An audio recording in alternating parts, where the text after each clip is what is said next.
আসসালামু আলাইকুম রহমতুল্লাহ। নিশ্চয়ই তোমরা কনস্টান্টিনোপল বিজয় করবে। কতই না মহান সেই সেনাপতি, কতই না মহান তার সেনাবাহিনী। মুসনেদে আহমদ।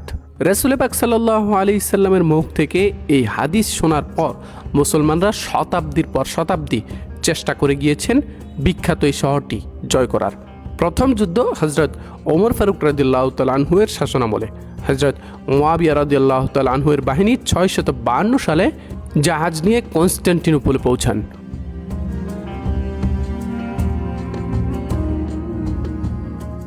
অতঃপর মুখোমুখি হয় মুসলমান বনাম খ্রিস্টান বাহিনী। তবে এই অভিযানে মুসলমানদের সাফল্য বলতে কিছুই ছিল না। মুসলমানরা খালি হাতেই ফিরে আসে।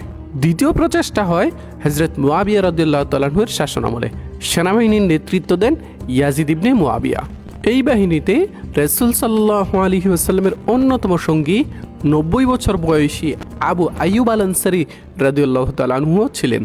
উক্ত অভিযানে আইয়ুব আনসারী রাদিয়াল্লাহু তাআলা আনহু সহ অসংখ্য মুসলিম সেনা শহীদ হয়েছিলেন। 675 সালের এই অভিযানেও মুসলমানরা ব্যর্থ হয়।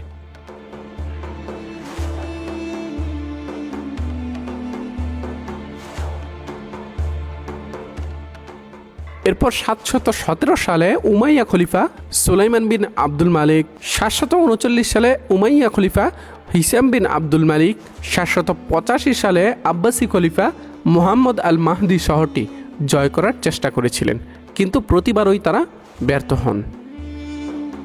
বাদশাহ হারুন রশিদের শাসনামলে রোমান সম্রাটের বিরুদ্ধে 3বার যুদ্ধ ঘোষণা করা হয়। তারা খুব কাছাকাছি গিয়েও শেষ পর্যন্ত ব্যর্থ হয়ে ফেরত আসে।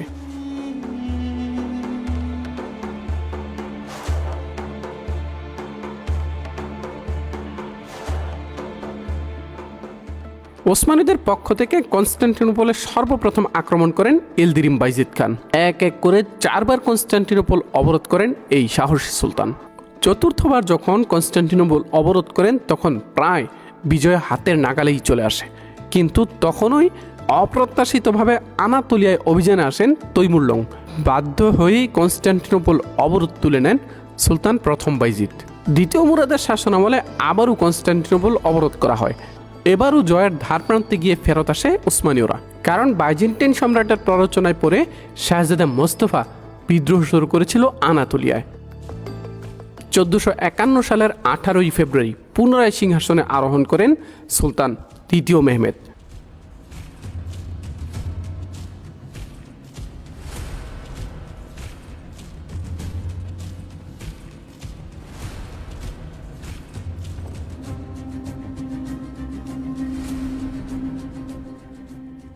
তিনি ক্ষমতায় এসে প্রথমে শান্তিপূর্ণ নীতি অবলম্বন করেন, কারণ তার লক্ষ্য ছিল বহুদূর। বাল্যকাল থেকেই অন্তরে খোদাই করে রেখেছিলেন যেভাবেই হোক রাসূল সাল্লাল্লাহু আলাইহি সাল্লামের প্রশংসিত সেনাপতি তিনিই হবেন। কনস্টান্টিনোপল ছিল ওসমানীদের জন্য বিশাল এক ফোরার মতো। যখনই ওসমানীয়রা বড় কোনো অভিযানে যায় তখনই পিছন থেকে বিশ্বাসঘাতকতা করে কনস্টান্টিনোপল। বিভিন্ন সময়ে বিভিন্ন বিদ্রোহের ইন্ধন দিয়ে ওসমানীয় ভূমিতে অশান্তি সৃষ্টি করা এবং ওসমানীদের শত্রুদের সাথে হাত মিলিয়ে অরাজকতা লাগিয়ে রাখাই ছিল বাইজেন্টাইনদের নিয়মিত কর্মকাণ্ড। সুলতান দ্বিতীয় মুরাদ মারা যাওয়ার পর এই সুযোগ কাজে লাগিয়ে ওসমানীয় ভূমিতে আক্রমণ করেন কানামালুরা। এর জবাবে সুলতান দ্বিতীয় মেহমেদও তার সৈন্যদেরকে নিয়ে আনাতোলিয়ায় অভিযানে আসেন। সুলতান দ্বিতীয় মেহমেদ যখন সেনাবাহিনী নিয়ে কারামানুলু ভূমিতে যান, কারামানুলু ইব্রাহিম বে পিছু হটেন এবং সুলতান দ্বিতীয় মেহমেদকে শান্তি প্রস্তাব দেন। এ সময় কোনিয়ার আলেমরাও সুলতান দ্বিতীয় মেহমেদকে শান্তি প্রস্তাব মেনে নিয়ে রক্তপাত এড়ানোর আহ্বান জানান। সুলতান মেহমেদ আলেমদের অত্যন্ত শ্রদ্ধা করতেন, আর সেজন্যই আলেমদের আহ্বানে সাড়া দেন। এছাড়াও একই সময় কনস্টান্টিনোপল থেকে হুমকি আসে বিদ্রোহী শাহজাদা ওরহানকে ছেড়ে দেওয়ার। এ সময় কনস্টান্টিনোপল থেকে দাবি জানানো হয় শাহজাদা ওরহানের জন্য বরাদ্দকৃত অর্থ দ্বিগুণ করার। ফলে সুলতান দ্বিতীয় মেহমেদ আলানিয়া দুর্গ কারামুলদের হাতে ছেড়ে দিয়েই এদিনের উদ্দেশ্যে রওনা দেন।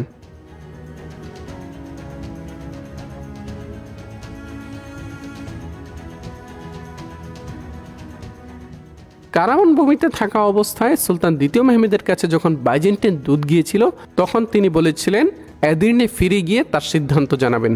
এদিন এসে সুলতান দ্বিতীয় মেহমেদ তার সিদ্ধান্ত জানিয়ে বলেন, বিদ্রোহী ওরহানের জন্য বরাদ্দকৃত অর্থ দ্বিগুণ করা তো দূরে থাক, এখন থেকে পূর্বে যা দেওয়া হতো তাও দেওয়া হবে না।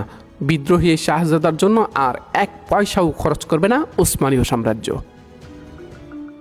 সংকুচিত হতে হতে পূর্ব রোম শুধু কনস্টান্টিনোপলই সীমাবদ্ধ হয়ে যায়, কিন্তু তাও রোমানরা ছিল ওসমানীদের জন্য গলায় বিদ্ধ হওয়া কাটার মতো।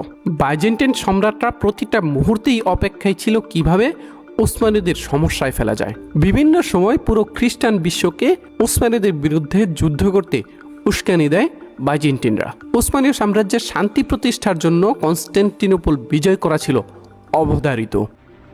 সুলতান দ্বিতীয় মেহমেদ সিংহাসনে আরোহণ করার প্রথম দিকে যে শান্তিপূর্ণ নীতি অবলম্বন করেছিলেন সেখান থেকে সরে আসেন তিনি। কনস্টান্টিনোপল অবরোধের জন্য পূর্ণাঙ্গ প্রস্তুতি নেওয়া শুরু করেন।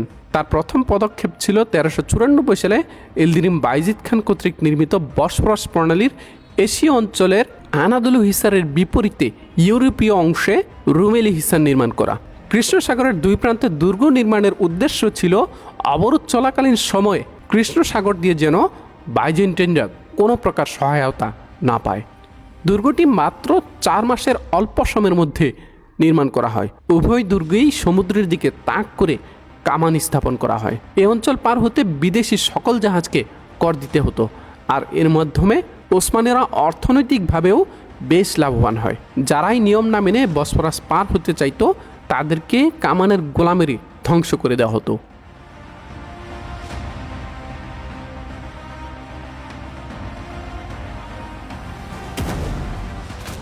পশ্চিমারা বিশ্বাস করত সুলতান মেহমেদ একজন অদূরদর্শী, অপরিপক্ষ, আবেগী শাসক। কনস্টান্টিনোপল বিজয় করা তার পক্ষে সম্ভব না। ওসমানীদেরকে প্রতিরোধ করতে বাইজেন্টাইনদের কোনো সাহায্যই লাগবে না ভেবেছিল পশ্চিমারা। সুলতান দ্বিতীয় মেহমেদ কনস্টান্টিনোপল অবরোধের পূর্বে সকল প্রকার সতর্কতা অবলম্বন করেন। ইস্কান্দার বে যেন কোনো প্রকার সাহায্য পাঠাতে না পারেন সেজন্য ইব্রাহিম পাশার নেতৃত্বে একটি বাহিনী প্রস্তুত করে রাখা হয় ইস্কান্দার বের পথে। আনাতোলিয়ায় যেন কোনো প্রকার ঝামেলা না হয় সেজন্য আনাতোলিয়াতেও একটি বাহিনী প্রস্তুত করে রাখেন তিনি। কনস্টান্টিনোপল শহরটি 4 দিক দিয়ে প্রাচীর দ্বারা সুরক্ষিত। কনস্টান্টিনোপলে ছিল 2টি প্রাচীর এবং একটি প্রশস্ত পরিখা। প্রথম প্রাচীরটি তুলনামূলক ছোট, দ্বিতীয় প্রাচীরটি ছিল প্রায় 39 ফুট উঁচু, পুরো ছিল প্রায় 16 ফুট। 2টি দেয়ালের মাঝখানে খনন করা ছিল প্রশস্ত পরিখা, যা শত্রুপক্ষকে বেশ সমস্যায় ফেলে দিত। কনস্টান্টিনোপলের সবচেয়ে দুর্বল দিকটি ছিল হালিচ বা গোল্ডেন হর্ন, আর এই দিক দিয়েই গালাতা থেকে কনস্টান্টিনোপল পর্যন্ত একটি শিকড় টানা হয় যেন কোনো জাহাজ গোল্ডেন হর্নে প্রবেশ করতে না পারে। কনস্টান্টিনোপলের দুর্ভেদ্য বলে পরিচিত দেয়াল ধ্বংস করতে সুলতান দ্বিতীয় মেহমেদ আরবান নামক এক হাঙ্গেরিয়ান কামান নির্মাতাকে ব্যবহার করেন। সাথে ছিলেন মুসলেহুদ্দিন সারুজা নামক আরেক প্রকৌশলী। কামানগুলো তৈরি করতে প্রচুর অর্থ খরচ হয়। সবচেয়ে বড় কামানটির নাম দেওয়া হয় শাহী। কনস্টান্টিনোপলে অবরোধে যাওয়ার আগে সুলতান দ্বিতীয় মেহমেদ কারাজেবের নেতৃত্বে একটি বাহিনী পাঠান কনস্টান্টিনোপলের আশেপাশের অঞ্চল জয় করতে। কারাজেবে কনস্টান্টিনোপল ব্যতীত আশেপাশের প্রায় সকল ভূমি জয় করে ওসমানীয়দের অধীনে নিয়ে আসেন। অতঃপর সুলতান দ্বিতীয় মেহমেদ তার সেনাবাহিনী নিয়ে এদিন থেকে কনস্টান্টিনোপলের উদ্দেশ্যে রওনা দেন।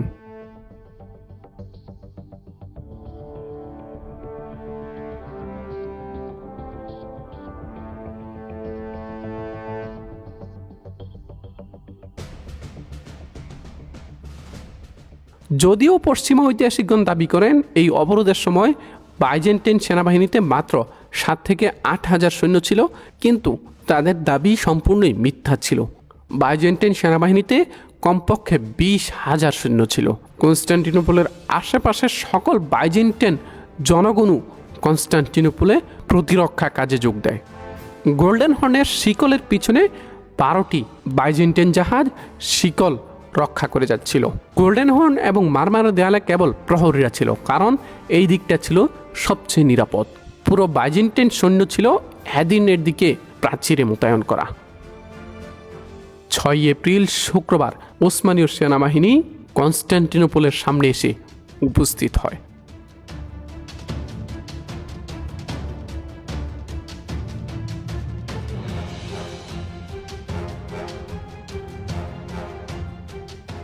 সুলতান দ্বিতীয় মেহমেদ বাইজেন্টাইন সম্রাটের কাছে দূত পাঠিয়ে আত্মসমর্পণ করতে আহ্বান জানান। সে সময় সুলতান দ্বিতীয় মেহমেদ আশ্বাস দেন, যদি তারা আত্মসমর্পণ করে তাদের জান এবং মালের নিরাপত্তা দেওয়া হবে। ওসমানীয় সুলতানের এই প্রস্তাব নাকচ করে দেন সম্রাট কনস্টান্টিন। এখন যুদ্ধে যাওয়া ছাড়া সুলতান মেহমেদের কাছে আর কোনো উপায় ছিল না। সকালের আলো ফোটার সাথে সাথে শাহী কামানের গোলার মাধ্যমে শুরু হয় কনস্টান্টিনোপলে আক্রমণ।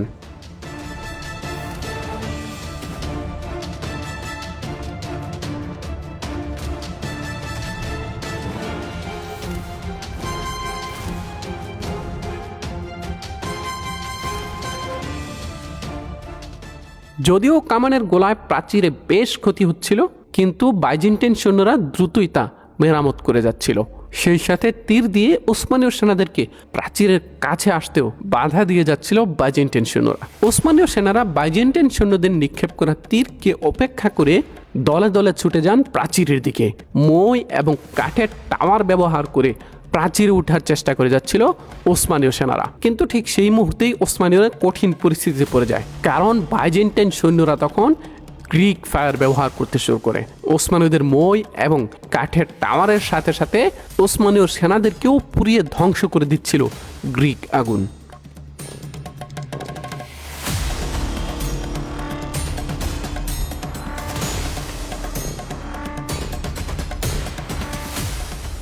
গ্রিক আগুন থেকে বাঁচতে ওসমানীয়রা তাদের টাওয়ারগুলোতে ভেজা কাদামাটি এবং মহিষের চামড়া দিয়ে ঢেকে রাখে, কিন্তু এতেও কোনো লাভ হয়নি। গ্রিক আগুন সব পুড়িয়ে ছাই করে দিচ্ছিল। জমিনের উপর দিয়ে ব্যর্থ হয়ে সুলতান দ্বিতীয় মেহমেদ এবার মাটির নিচ দিয়ে টানেল খননের নির্দেশ দেন, কিন্তু বাইজেন্টাইন সৈন্যদের রাখা বারুদ বিস্ফোরণ হয়ে বেশ কিছু ওসমানীয় সৈন্য শাহাদাত বরণ করেন এবং মাটি ধসে টানেল ধ্বংস হয়ে যায়।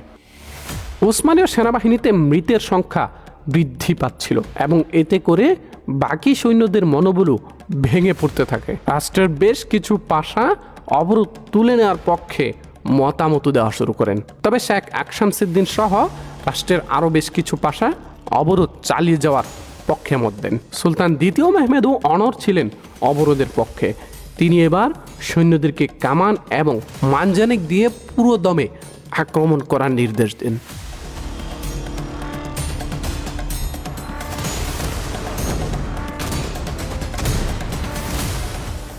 এদিকে সমুদ্রে জাহাজে করে বাইজেন্টাইনদের জন্য খাবার ও অস্ত্র সাহায্য নিয়ে আসা জেনুদ জাহাজগুলোকে বাধা দেওয়ার চেষ্টা করেন নৌবাহিনীর প্রধান বালতাউলুস সুলাইমান পাশা। এ সময় উভয় পক্ষের মধ্যেই ভয়াবহ নৌযুদ্ধ হয়।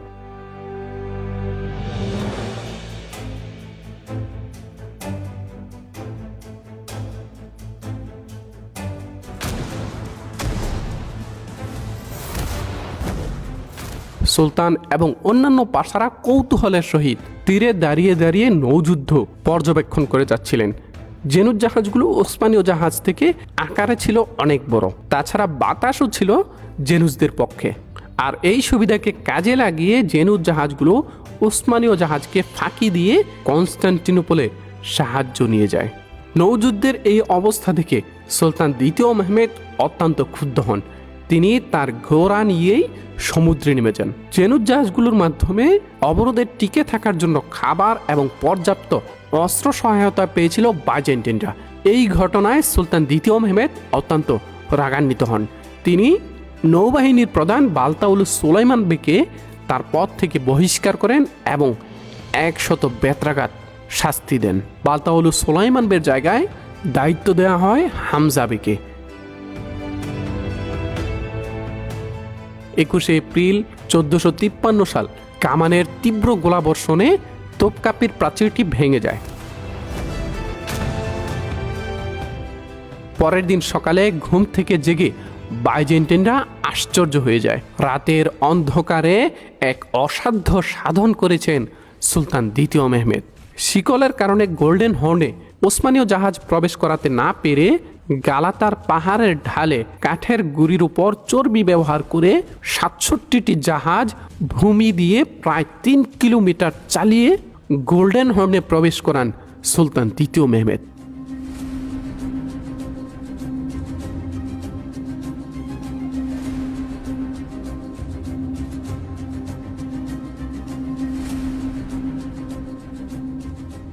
এই ঘটনা থেকে বাইজেন্টাইনরা হতবাক হয়ে যায়। গোল্ডেন হর্নে ওসমানীয় নৌবাহিনীর আক্রমণে বাইজেন্টাইন জাহাজগুলো ধ্বংস হয়ে যেতে থাকে। এই ঘটনার পর বাইজেন্টাইন সৈন্যদেরকে অ্যাদিনের দেয়াল থেকে সরিয়ে গোল্ডেন হর্নের দেয়ালের দিকে নিয়ে যাওয়া হয়। এ সময় ঘটে আরেক বিশেষ ঘটনা। বাইজেন্টাইন জনগণ অবরোধ থেকে বাঁচতে খ্রিস্টানদের পবিত্র মেরির মূর্তির নিচে আশ্রয় নিয়েছিল, কিন্তু হঠাৎ করেই সেই মূর্তিটি ভেঙে মাটিতে পড়ে যায়। সেই সাথে শুরু হয় প্রচণ্ড বৃষ্টি। এইসব ঘটনায় বাইজেন্টাইন জনগণ ধরে নেয় এগুলো শহর পতনের লক্ষণ, আর এতে বাইজেন্টাইন সৈন্যদের মনোবল আরও ভেঙে যায়। এদিকে ওসমানীয়দের কামানের গোলায় দেয়ালে বিশাল বিশাল গর্ত তৈরি হতে থাকে। সুলতান দ্বিতীয় মেহমেদ গালাতায় পানির উপর দিয়ে নির্মাণ করেন ভাসমান সেতু, যা ব্যবহার করে ওসমানীয় সেনারা সরাসরি কনস্টান্টিনোপলে যেতে থাকে। ফজরের নামাজের সাথে অতিরিক্ত 2 রাকাত নফল নামাজ আদায় করেন সুলতান দ্বিতীয় মেহমেদ। এরপর 2 হাত আসমানের দিকে তুলে আল্লাহ সুবহানাহু তাআলার দরবারে প্রার্থনা করেন। এরপর তরবারি হাতে নিয়ে ঘোড়ায় আরোহণ করে জলে স্থলে এক নাগারে 3 দিক থেকে তীব্র আক্রমণের নির্দেশ দেন সুলতান দ্বিতীয় মেহমেদ।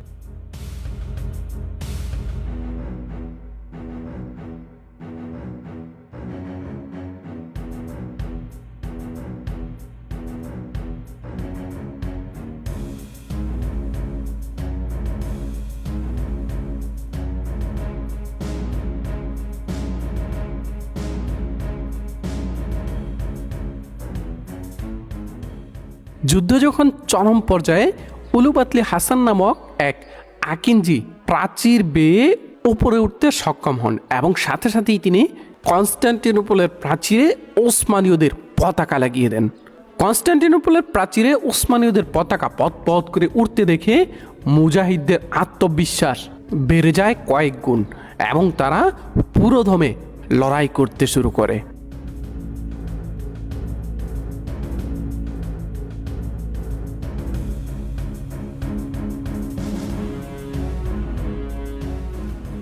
ওসমানীয় সেনারা দলে দলে কনস্টান্টিনোপলের প্রাচীর ভেদ করে শহরে প্রবেশ করতে থাকে। বাইজেন্টাইনদের প্রতিরক্ষা ক্রমাগতই অবনতি হতে থাকে। শেষ পর্যন্ত তারা হায়া সুফিয়ার দিকে পালিয়ে যেতে শুরু করে।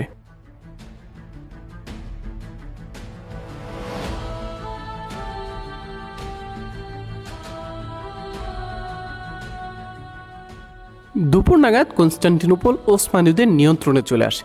মুজাহিদরা মাটিতে চুম্বন করে এবং নামাজ আদায় করে মহান রব্বে করিমের দরবারে শুকরিয়া আদায় করেন। সুলতান মেহমেদ ঘোষণা দেন শহরের সমগ্র জনগণ নিরাপদ এবং তারা শান্তিতে বসবাস করতে পারবে।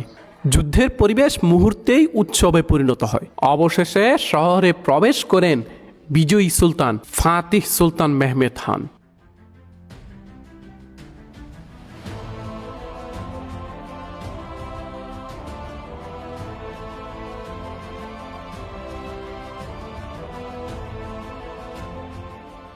উসমানীয় সেনাবাহিনী এবং ফাতিহ সুলতান মেহমেদ নিঃসন্দেহে রাসূল সাল্লাল্লাহু আলাইহি সাল্লামের সুসংবাদপ্রাপ্ত সেনাবাহিনী এবং সেনাপতি, কেননা রাসূল সাল্লাল্লাহু আলাইহি সাল্লাম নিজেই এই কথা বলেছেন। সুলতান মেহমেদ ফাতিহ হায়া সুফিয়ায় যান, গিয়ে দেখেন বাইজেন্টাইন জনগণে ভরপুর। সুলতান মেহমেদ ভেতরে থাকা লোকদেরকে বাহিরে বেরিয়ে আসতে বলেন এবং অভয় দিয়ে বলেন, এখন থেকে আপনাদের জান এবং মাল সব আমার আমানতে। আপনারা কেউই আমাকে ভয় পাবেন না, আপনারা নিরাপদে এখানে বসবাস করতে পারেন। কনস্টান্টিনোপল বিজয়ের পর সুলতান ফাতিহ মেহমেদ মক্কা বিজয়ের পর রাসূল সাল্লাল্লাহু আলাইহি ওয়াসাল্লামের যে নীতি ছিল তা অনুসরণ করেন। বাইজেন্টাইনদের মধ্যে যারা ওসমানীয়দের উপর তরবারি উঠিয়েছিল শুধু তাদেরকেই হত্যা করা হয়, আর যারা আত্মসমর্পণ করেছিল তাদের প্রত্যেককেই ক্ষমা করে দেওয়া হয়।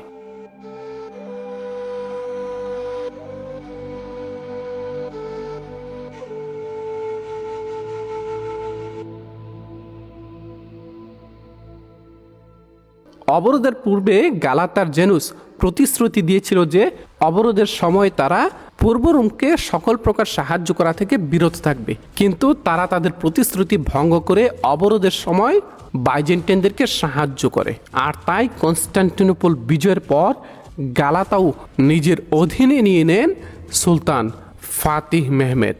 ফাতিহ সুলতান মেহমেদের হাত ধরে কনস্টান্টিনোপল বিজয়ের মধ্য দিয়ে ওসমানীয় সাম্রাজ্য পূর্ণতা লাভ করে। কনস্টান্টিনোপলের নাম পাল্টে রাখা হয় ইসলামবুল।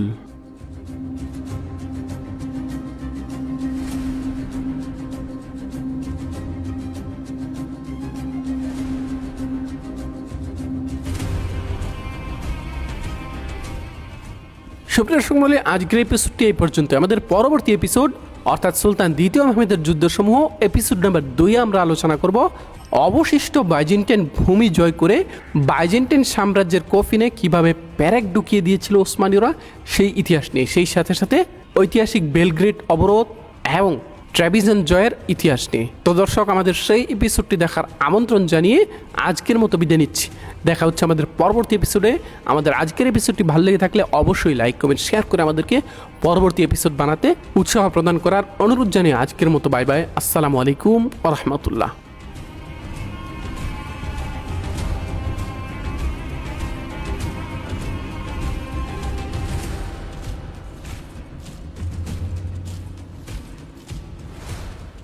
মোল্লাবাজার অনলাইন শপে চলে আসলো আবারও নতুন করে নতুন ডিজাইনের আংটি। বাংলাদেশের যে কোনো প্রান্ত থেকে একদম ঘরে বসেই আপনার আঙুলের সাইজ অনুযায়ী স্ক্রিন দেওয়া নাম্বারে যোগাযোগ করে এই পণ্যগুলো কিনতে পারেন। আমরা সারা বাংলাদেশেই হোম ডেলিভারি দিই।